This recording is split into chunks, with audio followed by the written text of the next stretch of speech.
तो कोलकाता की बेटी को इंसाफ दिलाने की जंग लंबी होती जा रही है। 3 हफ्ते से सीबीआई जांच कर रही है। 9 लोगों का पॉलीग्राफ टेस्ट हो चुका है।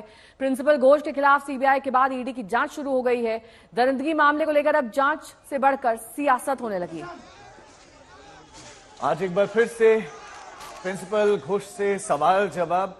लगातार सीबीआई इन्वेस्टिगेशन करे और ईडी भी इस मामले में अपनी जांच शुरू करेगी, क्योंकि इसमें घोटालों के आरोप है, भ्रष्टाचार का इसमें इन पर आरोप है। इससे पहले सीबीआई कई ठिकानों पर छापेमारी कर चुकी है। दूसरी तरफ बीजेपी आज ताला लगाओ मुहिम शुरू करने जा रहे हैं। लगातार निरंतर ममता सरकार को घेरा जा रहा है। मांग यही कि मुख्यमंत्री को इसमें इस्तीफा देना चाहिए। तो दूसरी तरफ टीएमसी की भी जो छात्र विंग है वो कॉलेजों के बाहर प्रदर्शन करने वाले हैं। बीजेपी का ऐलान है कि महिला आयोग को ताला लगाया जाए। तो उस तरफ टीएमसी भी मांग कर रहे हैं कि सीबीआई किसी नतीजे पर नहीं पहुंच रही।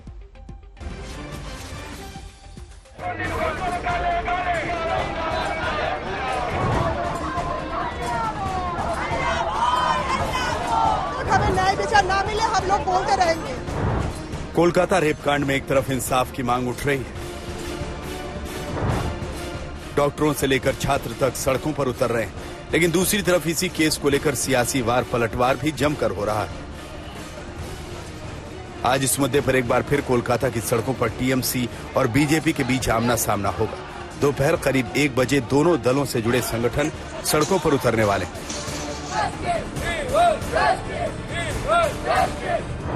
पश्चिम बंगाल बीजेपी महिला मोर्चा जहां ताला लगाओ अभियान शुरू करेगी, वहीं टीएमसी की छात्र इकाई राज्य भर के कॉलेजों में प्रदर्शन करेगी।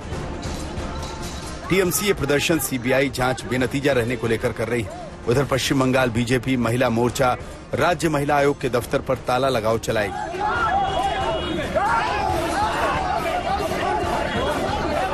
बीजेपी सीधे तौर पर ममता से इस्तीफा मांग रही।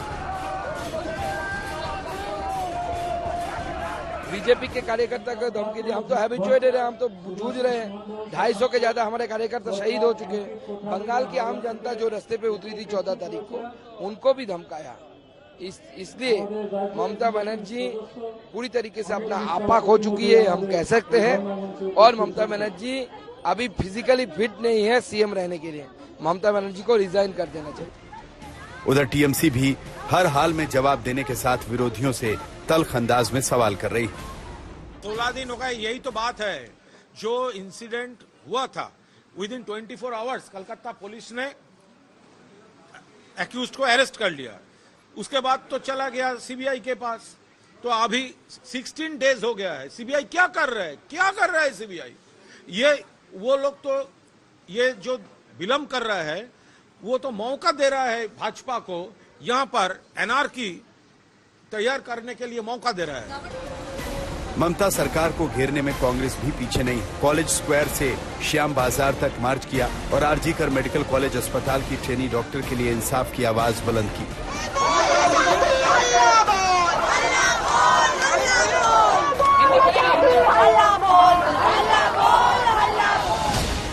कोलकाता के 2 मशहूर फुटबॉल क्लब मोहन बागान और मोहम्मडन स्पोर्टिंग के समर्थकों ने भी सड़कों पर मार्च किया।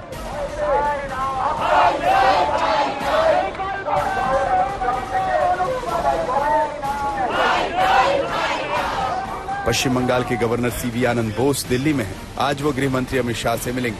जांच के मोर्चे की बात करें तो इस पर लगातार काम हो रहा है, लेकिन कोई नया नतीजा निकलकर सामने नहीं आया। सीबीआई आज फिर संदीप घोष से पूछताछ करेगी। संदीप घोष के खिलाफ आज ईडी की भी जांच शुरू हो सकती है। सीबीआई ने कल आरजीकर अस्पताल के 2 सिक्योरिटी गार्ड्स का पॉलीग्राफ टेस्ट किया था। सरकार के खिलाफ विरोध प्रदर्शन के बीच ममता ने इस मुद्दे पर फ्रंट फुट पर आकर मोर्चा संभाला है। पहले ममता ने खुद सड़क पर उतरकर प्रदर्शनों में हिस्सा लिया, धरना दे चुकी हैं और अब 2 सितंबर से पश्चिम बंगाल विधानसभा का विशेष सत्र बुलाया गया है। सत्र में एंटी रेप बिल पेश करने की तैयारी है। ममता डैमेज कंट्रोल की पूरी कोशिश कर रही है। मामला इतना सियासी होता जा रहा है कि कोलकाता की बिटिया के इंसाफ की आवाज कमजोर हो गई है और उस पर सियासत हावी है। अनुपम और सूर्याग्नि रॉय के साथ ऋतिक मंडल, आज तक। आज पश्चिम बंगाल के राज्यपाल सीवी आनंद बोस की मुलाकात गृह मंत्री अमित शाह से होने वाली है। बेहद अहम ये मुलाकात मानी जा रही है। पश्चिम बंगाल के गवर्नर गृह मंत्री से मुलाकात करेंगे। आज ही के दिन दिल्ली में मुलाकात तय की गई है। दिल्ली पहुंच चुके हैं गवर्नर। दो सहयोगी हमारे साथ जुड़ गए हैं तमाम जानकारी के साथ। जितेंद्र बहादुर सिंह का सबसे पहले रुख कर लेते हैं। जितेंद्र, कितने बजे के लिए मुलाकात तय की गई है?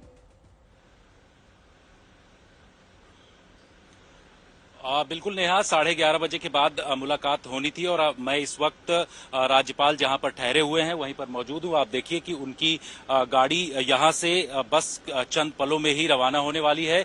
केंद्रीय गृह मंत्री अमित शाह के आवास पर उनकी मुलाकात होने वाली है और ये कहा जा रहा है कि जिस तरीके के हालात इस वक्त पश्चिम बंगाल में बने हुए हैं उन वर्तमान हालात पर कानून व्यवस्था कैसी है उसको लेकर के गृह मंत्री अमित शाह के साथ चर्चा की जाएगी और ये एक विस्तृत बातचीत उनके साथ किया जाएगा कि पिछले कुछ दिनों में जिस तरीके से वहां पर प्रदर्शन भी हो रहे हैं, इसके साथ साथ वहां जांच को लेकर के किस तरीके से आगे कदम बढ़ाए गए, इन तमाम चीजों को लेकर के एक रिपोर्ट केंद्रीय गृह मंत्री अमित शाह को राज्यपाल के द्वारा दिया जाएगा। इससे पहले भी पिछले सप्ताह उन्होंने दिल्ली का दौरा किया था और राष्ट्रपति द्रौपदी मुर्मू से, इसके साथ साथ उपराष्ट्रपति से उन्होंने मुलाकात की थी। तो ये सीधी तस्वीरें आप देख रहे हैं। अब से 2 से 3 मिनट बाद जो है वो राज्यपाल यहां से सीधे निकलने वाले हैं और वो केंद्रीय गृह मंत्री अमित शाह से मुलाकात करेंगे और एक महत्वपूर्ण मुलाकात मानी जा रही, क्योंकि नेहा आपने देखा कि राज्य में जिस तरीके के हालात बने हुए हैं, प्रदर्शन वहां पर चल रहे हैं। बीजेपी का एक तरफ प्रदर्शन तो चल ही रहा है तो वहीं दूसरी तरफ टीएमसी भी प्रदर्शन कर रही है और पिछले दिनों जिस तरीके से ममता बनर्जी की तरफ से जो बयान आया है और उन्होंने ये कहा कि जिस तरीके के हालात पश्चिम बंगाल में बनाए जा रहे हैं दूसरे राज्यों में इस तरीके की आग फैल सकती है। बिल्कुल देखा कि कई प्रदेशों के मुख्यमंत्रियों की प्रतिक्रिया भी आई। जितेंद्र, हम आपके पास लौट रहे हैं। अनुपम मिश्र भी हमारे साथ जुड़े हैं। अनुपम, आज राज्यपाल जिन हालात की जानकारी देने वाले गृह मंत्री शाह को, उन हालात के बारे में आप बताएं कि पश्चिम बंगाल में अभी इस समय हालात क्या है, पॉलिटिकल पार्टीज के आज के दिन की क्या स्ट्रैटेजी है? जी देखिए, पूरा का पूरा जो मामला है इस वक्त राजनीतिक हो चुका है। कल बीजेपी का एक प्रतिनिधिमंडल राज्यपाल से मिला था। दोपहर बाद जो प्रदेश अध्यक्ष हैं सुकांतो मजूमदार और पूर्व प्रदेश अध्यक्ष दिलीप घोष के नेतृत्व में एक प्रतिनिधिमंडल गया था और उन्होंने मुलाकात की थी और उन्होंने आरोप लगाया था कि कानून व्यवस्था की स्थिति सही नहीं है, इसमें आप कुछ करें। ये बात बीजेपी का प्रतिनिधिमंडल जो बाहर निकल कर आया था राज्यपाल से मुलाकात के बाद उन्होंने ये कहा था और बीजेपी लगातार इस पूरे मसले पर आंदोलन कर रही है, सड़कों पर उतर रही है। आज भी बीजेपी का धरना प्रदर्शन है दोपहर 2 बजे के बाद से। जो महिला आयोग है, राज्य महिला आयोग, उसके दफ्तर के सामने जाने की योजना है, हालांकि पुलिस वहां पर रोकेगी उन्हें।